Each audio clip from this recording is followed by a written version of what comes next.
Hi hello ನಮಸ್ಕಾರ ಸ್ನೇಹಿತರೆ. ಇಲ್ಲಿ ಕೀರ್ತಿ ಮನೆಗೆ ಹೋಗ್ತಿರೋ ಲಕ್ಷ್ಮಿ ಕೀರ್ತಿ ಅಲ್ಲೇ ಇರ್ತಾಳ ಅಥವಾ ಇನ್ನೆಲ್ಲರೂ ಹೋಗಿರ್ಬೋದಾ? ಈ ಕಡೆ ವೈಷ್ಣವ್ ಹುಚ್ಚನಾಗಿದ್ದಾನೆ. ಏನಾಗುತ್ತೆ ಏನಾಗ್ತದೆ ಇದು ಎಲ್ಲವನ್ನ ಕೂಡ ತಿಳ್ಕೊಬೇಕು ಅಂದರೆ ಈಗಲೇ ನಮ್ಮ ಈ ಚಾನಲ್ನ ಸಬ್ಸ್ಕ್ರೈಬ್ ಮಾಡಿ, ಹಾಗೆ ಒಂದು ವಿಡಿಯೋವನ್ನು ಪೂರ್ತಿಯಾಗಿ ನೋಡಿ. ಇಲ್ಲಿ ವೈಷ್ಣವ್ ಹಾಗೆ ಕೀರ್ತಿ ಹಾಗೆ ಲಕ್ಷ್ಮಿ ಮೂವರ ಬದುಕಲ್ಲಿ ಒಂದು ಅಂತಿಮ ಘಟ್ಟ ತಲುಪ್ತದೆ. ಮೂವರ ಬದುಕು ಕೂಡ ಕ್ಲೈಮ್ಯಾಕ್ಸ್ನತ್ತ ಹೋಗ್ತಿರೋ ಸಂಚಿಕೆಯಲ್ಲಿ ವೈಷ್ಣವ್ ಆಯ್ಕೆ ಏನಾಗಿರತ್ತೆ, ಲಕ್ಷ್ಮಿನ ಕೀರ್ತಿನ ಏನಾಗಿರ್ಬೋದು ಆಯ್ಕೆ? ಇಲ್ಲಿ ತ್ಯಾಗ ಮಾಡೋದು ಯಾರು? ವೈಷ್ಣವ್ನ? ಇದು ಎಲ್ಲದಕ್ಕೂ ಕೂಡ ಉತ್ತರ ಸಿಗಬೇಕು ಅಂದರೆ ಅಂತಿಮ ಸಂಚಿಕೆಗಳನ್ನ ನೋಡಬೇಕಾಗತ್ತೆ. ಟಿ ವಿಗೂ ಮೊದಲೇ ನೋಡಬೇಕು ಅಂದರೆ ಈಗಲೇ ನಮ್ಮ ಈ ಚಾನಲ್ನ ಸಬ್ಸ್ಕ್ರೈಬ್ ಮಾಡಿ, ಹಾಗೆ ಒಂದು ವಿಡಿಯೋವನ್ನು ಪೂರ್ತಿಯಾಗಿ ನೋಡಿ. ಜೊತೆಗೆ ಇಲ್ಲಿ ವೈಷ್ಣವ್ ಹುಚ್ಚನಾಗಿದ್ದಾನೆ, ರೂಮಲ್ಲಿ ಕುತ್ಕೊಂಡಿದ್ದಾನೆ, ತಲೆ ಕೆಡಿಸ್ಕೊಂಡ್ಬಿಟ್ಟಿದ್ದಾನೆ. ಅದರ ನಡುವೆ ತುಂಬಾ ಅವಮಾನ ಆಗುತ್ತೆ ಕಾವೇರಿ ಅವ್ರಿಗೆ. ಕೃಷ್ಣವರ ಮುಖಾಂತರ ಕಪಾಳ ಮೋಕ್ಷ ಕೂಡ ಆಗುತ್ತೆ. ಇದರಿಂದಾಗಿ ಸಿಟ್ಟಾದಂತಹ ಕಾವೇರಿ ಎದುರುಗಡೆ ಇರೋ ಲಕ್ಷ್ಮಿನ, ಇದೆಲ್ಲ ನಿನ್ನಿಂದ ಆಗಿದ್ದು ಲಕ್ಷ್ಮಿ, ನೀನು ಮನಸ್ಸು ಮಾಡಿದರೆ ಇದೆಲ್ಲವನ್ನೂ ಕೂಡ ತಪ್ಪಿಸ್ಬಹುದಿತ್ತು. ಒಂದು ಸುಳ್ಳು ಹೇಳಿದ್ರೆ ಇದ್ಯಾವುದೂ ಕೂಡ ನಡೀತಾನೆ ಇರಲಿಲ್ಲ. ನಿನಗೂ ಕೂಡ ನನಗೆ ಇನ್ಸಲ್ಟ್ ಆಗೋದೇ ಬೇಕಾಗಿತ್ತಲ್ವ. ಈಗ ನೀನು ಕೂಡ ಎಲ್ಲರಾಗೆ ಖುಷಿ ಪಡ್ತಿದ್ಯಾ ಅಲ್ವಾ ಅಂತ ಹೇಳ್ತಿದ್ರೆ, ನೋಡಿ ಆತ ನಿಮ್ಮ ಪರಿಸ್ಥಿತಿ ನೋಡಿ ನನಗೂ ಕೂಡ ತುಂಬ ಬೆಚ್ಚರ ಆಗ್ತದೆ. ಆದರೆ ಇದಕ್ಕೆಲ್ಲ ಕಾರಣ ನೀವೇನೆ. ನೀವು ಮಾಡ್ಕೊಂಡಿದ್ರಿಂದನೇ ಇವತ್ತು ನೀವು ಇಂಥ ಪರಿಸ್ಥಿತಿಯಲ್ಲಿ ಇದ್ದೀರಾ.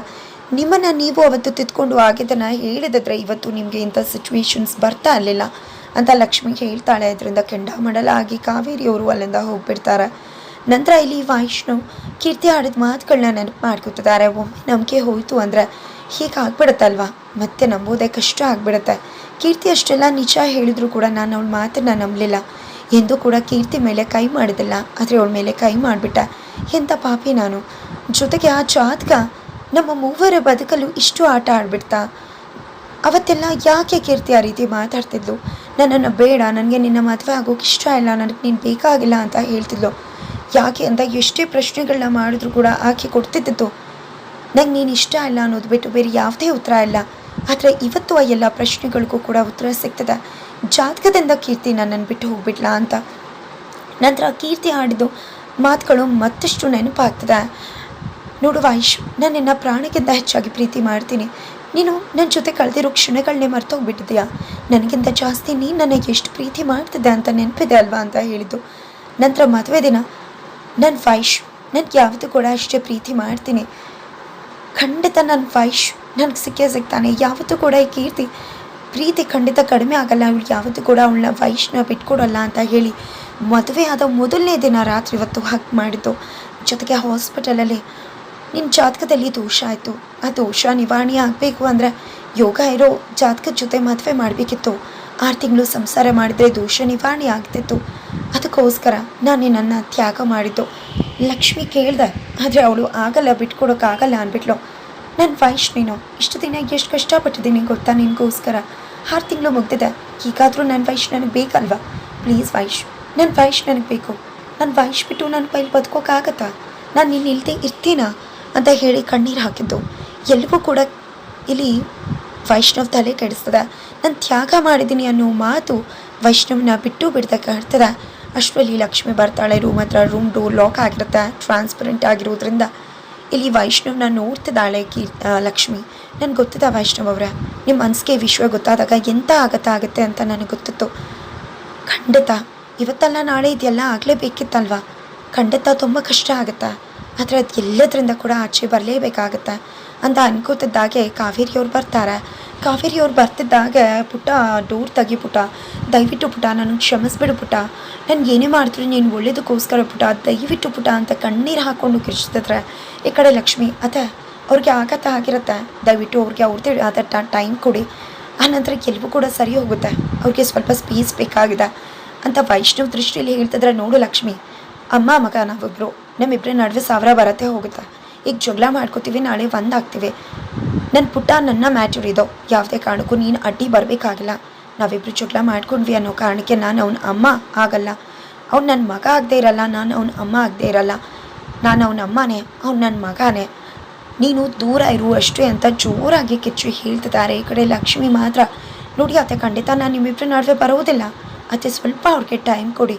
ಘಾಸಿ ಆಗಿರುತ್ತಲ್ವ ಜೀವ, ಅರ್ಕಿಸ್ಕೊಳ್ಳೋದು ಅಷ್ಟು ಸುಲಭನ? ಈ ಸುಳ್ಳಿನ ಸತ್ಯನ ಈ ಒಂದು ಇಷ್ಟು ದಿನ ಹೇಳಿದಂಥ ಒಂದು ಸುಳ್ಳನ್ನು ಅಂತ ಹೇಳ್ತಿದ್ದಾಳೆ ಲಕ್ಷ್ಮಿ. ತದನಂತರ ಇಲ್ಲಿ ವೈಷ್ಣವ್ಗೆ ಅವ್ರು ಕಿಚ್ಚಾಡ್ತಿರೋದು ಕೇಳಿದೆ ಡೋರ್ ಹತ್ರ ಬಂದು ಡೋರ್ನ ಓಪನ್ ಮಾಡಿ, ಅಮ್ಮ ನಿನ್ನ ಹತ್ರ ಮಾತಾಡೋದು ಏನೂ ಇಲ್ಲ ಅಂದಾಗ ದಯವಿಟ್ಟು ಪುಟ ಎಲ್ಲವನ್ನ ಕೂಡ ಸರಿ ಮಾಡ್ಕೊಳ್ಳೋಣ ಅಂಥದ್ದು ಏನೂ ಆಗಿಲ್ಲ ಪುಟ, ದಯವಿಟ್ಟು ನನಗೆ ಕ್ಷಮಿಸ್ಬಿಡು, ದಯವಿಟ್ಟು ಕೂತು ಮಾತನಾಡೋಣ ಪುಟ ಅಂತ ಹೇಳ್ತಿದ್ರೆ, ನೋಡಿ ಅಮ್ಮ ನಿಮ್ಮ ಜೊತೆ ಮಾತಾಡೋಕ್ಕೆ ನನ್ನ ಹತ್ರ ಏನೂ ಉಳಿದಿಲ್ಲ, ಸುಮ್ಮನೆ ಹೊರಟೋಗು ಅಂದರೆ ಹೊರಟೋಗ್ಬಿಡು, ನನಗೆ ಕೋಪ ತರಿಸ್ಬೇಡ, ನಾನು ಒಂಟಿಯಾಗಿರಬೇಕು ಅಂತ ಹೇಳ್ತಿದ್ದಾರೆ. ನಂತರ ಈ ಕಡೆ ಕಾವೇರಿಯವರು ಹೋಗ್ತಿದ್ದಾಗೆ ಲಕ್ಷ್ಮಿಗೂ ಕೂಡ ನಾನು ಒಬ್ಬನೇ ಇರಬೇಕು ಅನ್ನಿಸ್ತದೆ ಅಂತ ಹೇಳಿದ ತಕ್ಷಣ ಲಕ್ಷ್ಮಿ ಕೂಡ ತುಂಬ ಬೇಜಾರು ಮಾಡಿಕೊಂಡು ಅಲ್ಲಿಂದ ಹೋಗ್ತಾರೆ. ತದನಂತರ ಕೃಷ್ಣವ್ರ ಹತ್ರ ಬಂದಿದ್ದೆ ಕಾವೇರಿಯವರು, ನೋಡಿ ಎಲ್ಲರೂ ಹೇಳಿದಾಗೆ ನೀವು ಕೂಡ ಹೇಳ್ತಿದ್ರಲ್ಲ, ದಯವಿಟ್ಟು ನನ್ನ ಪರಿಸ್ಥಿತಿನ ಅರ್ಥ ಮಾಡ್ಕೊಳ್ಳಿ ಅಂತಿದ್ರೆ, ಏನು ಕಾವೇರಿ ಅರ್ಥ ಮಾಡ್ಕೊಳ್ಳೋದು ನಿನ್ನ ಪರಿಸ್ಥಿತಿನ?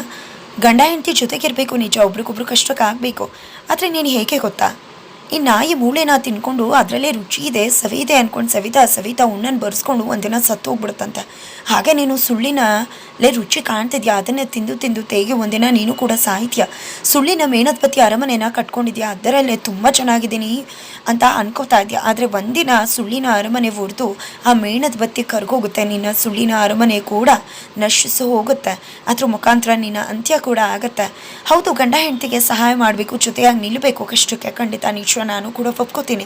ಆದರೆ ನೀನು ಮಾಡೋ ಕೆಟ್ಟ ಕೆಲಸಕ್ಕಲ್ಲ, ಒಳ್ಳೆ ಕೆಲಸ ಮಾಡಿದಾಗ ಜೊತೆಗಿರೋಣ, ಕೆಟ್ಟ ಕೆಲಸ ಮಾಡಿದಾಗಲ್ಲ ಜೊತೆಲಿರೋದು ಅಂತ ಹೇಳಿಬಿಡ್ತಾರೆ. ಇದರಿಂದಾಗಿ ಕಾವೇರಿಯವ್ರಿಗೆ ಕೋಪ ಬರುತ್ತೆ, ಹೋಗ್ತಾರೆ. ನಂತರ ಇದರಲ್ಲಿ ನಂದು ಕೂಡ ತಪ್ಪಿದೆ, ಕಾವೇರಿ ಎಲ್ಲ ಆಡ್ದಾಗ ಬಿಟ್ಬಿಟ್ಟು ನಾನು ತಪ್ಪು ಮಾಡಿಬಿಟ್ಟೆ ಅಂತ ಹೇಳ್ತಾರೆ. ನಂತರ ಈ ಕಡೆ ಅಂಕಿತ್ನ ಹುಡ್ಕೊಂಡು ಹೋಗಿರುವ ಅಮ್ಮ ಅಲ್ಲಿ ಮಗನ ಕಪಾಳಕ್ಕೆ ಬಾರಿಸಿ ಎಳ್ಕೊಂಡು ಕರ್ಕೊಂಡು ಬರ್ತಿದ್ದಾರೆ. ಈ ಕಡೆ ನೀನೇನಾದರೂ ನನ್ನಪ್ಪ ಯಾರು ಅಂತ ಹೇಳಲಿಲ್ಲ ಅಂದರೆ ಹೀಗೆ ಒಬ್ಬೊಬ್ರು ಹುಡುಕ್ತಾ ಎಲ್ಲರನ್ನ ಕೂಡ ನನ್ನಪ್ಪನ ನೀವು ಅಂತ ಕೇಳ್ತಾನೆ ಇರ್ತೀನಿ ಅಂತ ಹೇಳ್ತಿದ್ದಾನೆ ಅಂಕಿತ್. ಇದರಿಂದ ಸುಪ್ರೀತಾ ಅವರು ಕೆಂಡಾಮಂಡಲ ಆಗ್ತಿದ್ದಾರೆ.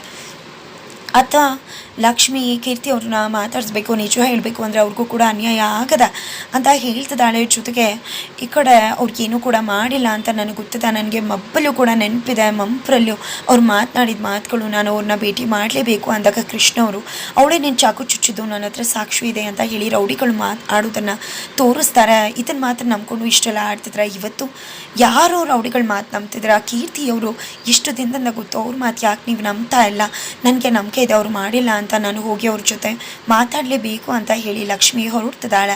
ತದನಂತರ ಈ ಕಡೆ ಅಜ್ಜಿ ನೀವು ಕೂಡ ಹೋಗಿ ಅಳಿ ಅಂದ್ರೆ ಅವ್ಳಿಗೆನ್ನೂ ಕೂಡ ಗಾಯನೇ ಮಾಸಿಲ್ಲ, ಮತ್ತಿನ್ನೇನಾದರೂ ಆದರೆ ಅಂತ ಹೇಳಿದಾಗ ಕೃಷ್ಣವ್ರು ಕೂಡ ಲಕ್ಷ್ಮಿ ಜೊತೆ ಕೀರ್ತಿ ಮನೆಗೆ ಹೋಗ್ತಿದ್ದಾರೆ. ಹಾಗಿದ್ರೆ ಲಕ್ಷ್ಮಿ ಮತ್ತು ಕೃಷ್ಣ ಇಬ್ಬರು ಕೂಡ ಕೀರ್ತಿ ಮನೆಗೆ ಬಂದರೆ ಕೀರ್ತಿ ಮನೇಲಿ ಇರ್ತಾಳೆ.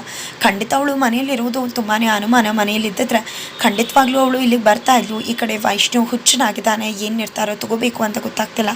ಇನ್ನೂ ಕೂಡ ಅಲ್ಲಿ ಇನ್ನೂ ಸತ್ಯ ಬಾಕಿ ಇದೆ.